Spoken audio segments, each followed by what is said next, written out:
এখানে আসছি চলো আমি পানি কখনো এরকম দেখি না। এখন বর্তমানে পানি আমার বাসায় গলার সমান। পরশুদিন একবার পানিতে আমরা বন্যার কবলে পড়েছি, তখন হয়তো কিছুটা কম ছিল, কিন্তু আজকে খুব ভয়াবহ অবস্থা পানির। মানুষ কল্পনাও করতে পারে নাই এত পানি হবে। এলাকায় অনেক মানুষ এখনো পানিবন্দী।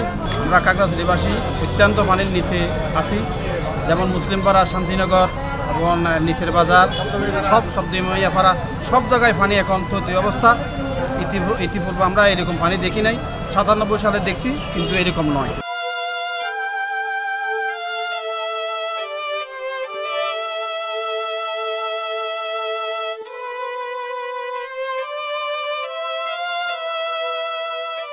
মানুষের জিনিসপত্র তো কোনো মোটামুটি বলতে গেলে কিচ্ছু নাই এখন। খুবই দুর্বিষহ জীবন, যাতায়াত ব্যবস্থা বিচ্ছিন্ন। তবে এটার প্রধান কারণ আমরা মনে করি আমাদের এই চেঙ্গি নদীর নাব্যতা না থাকার কারণে, চেঙ্গি নদীটা সংকীর্ণ হয়ে যাওয়ার কারণে আমাদের এই এলাকাতে বারবার পানি বন্যার কবলিত হতে হচ্ছে।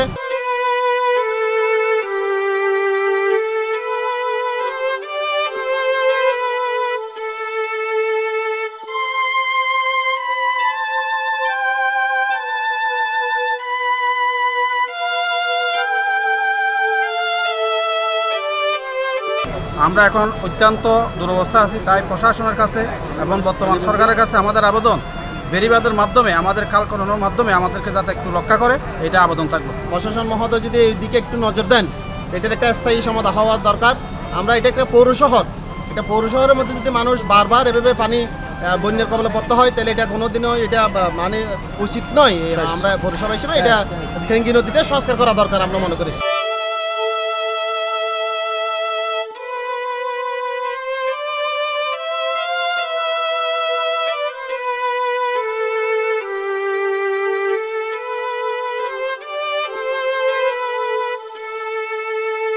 খাগড়াছড়ি রেড ক্রিসেন্ট ইউনিট থেকে সকাল থেকে হচ্ছে যে এই উদ্ধার কার্যক্রমের সাথে জড়িত আছে। আমাদের প্রায় 3-4টা টিমে বিভক্ত হয়ে গেছে বিভিন্ন জায়গায়। মুসলিমপাড়া টিম আছে, তারপর হচ্ছে যে আপনার গঞ্জপাড়া, সপ্তমিয়াপাড়া, শান্তিনগর, এখানে বাংলাদেশ সেনাবাহিনী সহ রেড ক্রিসেন্ট, তারপর হচ্ছে যে আপনার ফায়ার সার্ভিস সহ বিভিন্ন কার্যক্রম আমরা উদ্ধার কার্যক্রম আমরা জড়িত আছি। আর বন্যার পানি ধীরে ধীরে বাড়তেছে, সেই জন্য হচ্ছে যে আমাদের এখন প্রয়োজন হচ্ছে যে একটি স্পিড বোট করে আমরা উদ্ধার কার্যক্রমটা সম্পূর্ণ করতে পারবো। আর হচ্ছে যে বৃষ্টি যদি বেড়ে যায়, তাহলে হচ্ছে যে আমাদের পানির বন্যায় আরও ক্ষতিগ্রস্ত হবে আশা করছি আর কি।